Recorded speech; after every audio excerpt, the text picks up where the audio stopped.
Good morning, students. I hope you are all safe at home. In last class, we revised the lesson number 9 on government organization. For your December monthly test, you are having the portions like 9th and 10th chapters. Okay, today we are going to revise the question answer in these two chapters. Okay, so first we are going to see the question related to 9th chapter. Okay, so the first question is related to state the different types of public enterprises. Okay, so this is the first question. State the different types of public sector enterprises. So these are the different types of public sector enterprises are departmental organization, public corporation and government company. Okay, so the first question in very short answer is related to state the different types of public sector enterprises. Okay, so there are three types of public sector enterprises. One is departmental undertaking, the next one is public corporation, and the third one is about government company. Okay, then next we are going to see about the second question. What is the basic features of departmental undertakings? So what is the basic features of departmental undertakings? Here there are two features are mentioned because it is a very short questions. We mentioned two features only. First one is about formation, second one no separate legal entity. So a departmental undertaking is established either as a separate full-fledged ministry or as a subdivision of ministry. Therefore it is established by the government. Therefore the formation of the departmental undertaking is established either by a separate full-fledged ministry or as a subdivision of a ministry. Then no separate legal entity. A departmental undertaking does not have independent entity because it depends on the government. It is established by the government. So for each and every activities, the departmental undertakings depend on the government. Therefore it has no separate legal entity. The next one is about the third question. Give two example of each of the following. That is private sector enterprises. We are going to give two example for each and every category. The private sector enterprises example is sole proprietor and partnership, and in case of global enterprises it is Coca-Cola Corporation and Unilever. Okay, so these are the two private sector enterprises. And for private sector enterprises, first one is sole proprietorship, second one is partnership. For global enterprises, first one is Coca-Cola Corporation and Unilever. Then we are going to see about the third question, public enterprises. So the two examples for public enterprises is Life Insurance Corporation of India and Oil Natural Gas Commission.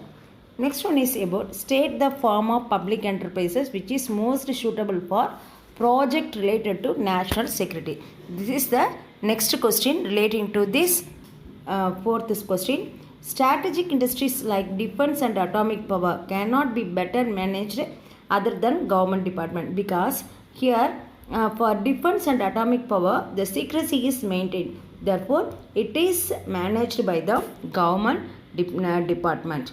Okay, so departmental undertakings can maintain secret in their working. So these two things, that is strategic industries like defense and atomic power cannot be managed by other than government departments, means it is managed only by the government departments.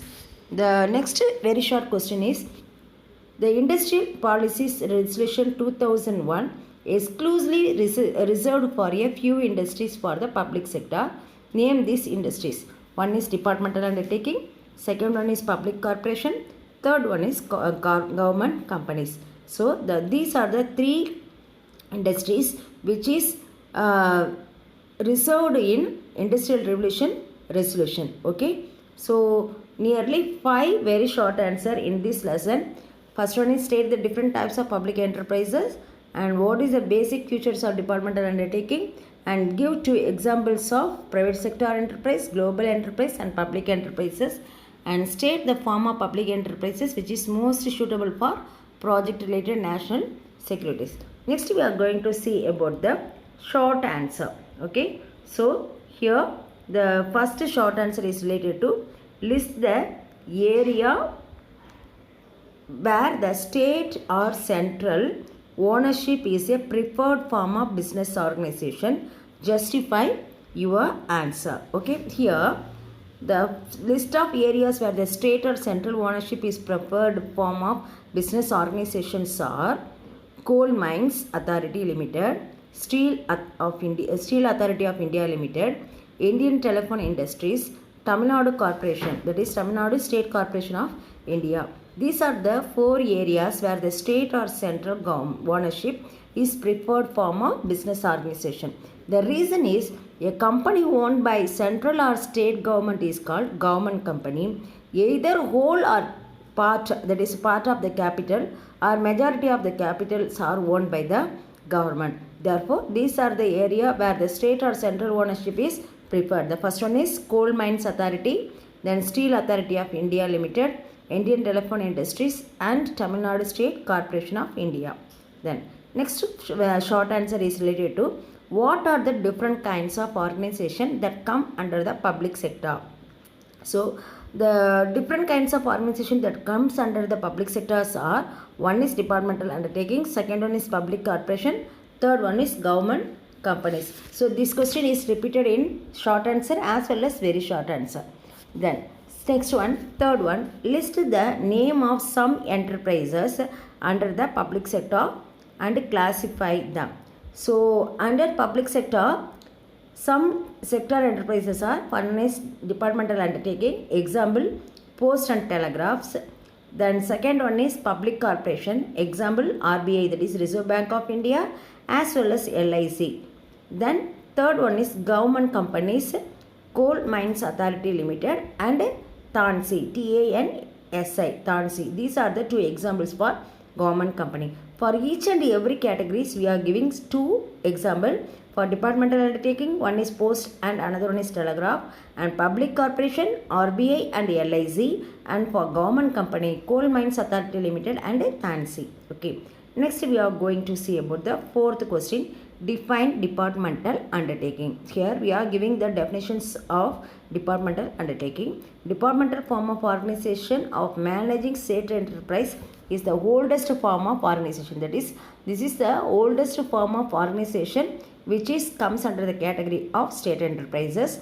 Under departmental form of organization, a public enterprise is run as a separate full-fledged ministry. That is, it is established by the government or as a major subdivision of department of the government. So this is the definition relating to departmental undertaking. The next one is about what is meant by government company. So a government company is defined under section 2 subsection 45 of the Companies Act 2013 as any company in which not less than 51% of the paid up share capital is held by the central government or by state government or by both the government, that is, or partly by the central government or partly by one or more state government, and includes a company which is subsidiary company of this government company. Here it includes a subsidiary of the government company as well as a government company is defined as, according to the section 2 subsection 45 of the Companies Act 2013, it should hold nearly not less than 51%. It means more than 51% of the shareholder or 51% of the share capital is held by the state government or by central government or by both the government. Then only it is comes under the category of government company. Okay, so these are the 5 short answer we are revised in this today class. That is, the areas where the state or central ownership is preferred form of business organization. Justify your choice of areas. What are the different kinds of organization that comes under the public sector, and list the names of some enterprises under public sector and classify them, and define departmental undertaking. The last short answer is what is meant by government company. Okay, now we are going to revise the long answer. So what are the advantages and disadvantages of departmental undertaking? Here you have to give nearly 5 points. Here advantages as well as disadvantages, both the questions are asked. So you must write nearly 3 advantages and 2 disadvantages. Then only you score. 5 marks. Okay, so here the first advantages is easy formation, and second one is direct control of parliament and state legislature. Third one is secrecy maintained. Okay, so these are the three advantages. One is easy formation, second one is direct and control of parliament or state legislature, third one is secrecy maintained. So after writing these advantages, you have to explain each and every categories. That is, what is the meaning of easy formation, as well as meaning of direct and control of parliament or state legislature, and secrecy maintained. Okay, then the disadvantages are red tape and bureaucracy and instance of additional taxation. Here also I explain both the topic in order to get the full marks. Okay, so advantages you have to mention 3 advantages as well as explain it, and disadvantages also you have to write 2 disadvantages with the explanation. Okay, now the second one, what are the futures of public corporation? So here the futures are nearly, you have to write nearly 5 futures. One is special statute, second one is separate legal entity, third one capital provided by the government, fourth one financial autonomy, and fifth one managed by board of directors. So you write these 5 future with the explanation. Okay, so if you mention it, means you are getting only 1 marks. You have to write the topic as well as explanation. Okay, then only you score 5 marks. So futures of public corporations are special statute, separate legal entity, and capital provided by the government, financial autonomy, and the last one is about management by board of director. Okay, next the third question is related to what are the futures of government company. So here it is the registration under the Government Companies Act. The 5 futures are, first one is government company is registered under the Companies Act, and second one, executive decisions of the government, that is it depends on the government decision, and a separate legal entity. Fourth one, whole or majority capital is provided by the government, and fifth one, majority of the government director. So you have to write these futures of government companies, that is 5 futures of government company with the explanation. Okay, for your detailed answer. The next one is about fourth question, what are the advantages of public corporation? So these are the following are the advantages of public corporation. First one is bold management due to operational autonomy. Second one, legislative control. Third one, qualified and centered staff. So these are the 3 advantages. For disadvantages you have to write nearly 2, because you have to write nearly 5 points with the subheadings. The fourth one, that is the disadvantages, is autonomy and flexibility, and fifth one is nearly misuse of monopolistic power. Okay, the last detailed answer in 9th chapter, what are the futures of departmental undertakings? Again we are seeing the same futures: formation, no separate entity, ultimate responsibility, government financing, and accounting and auditing.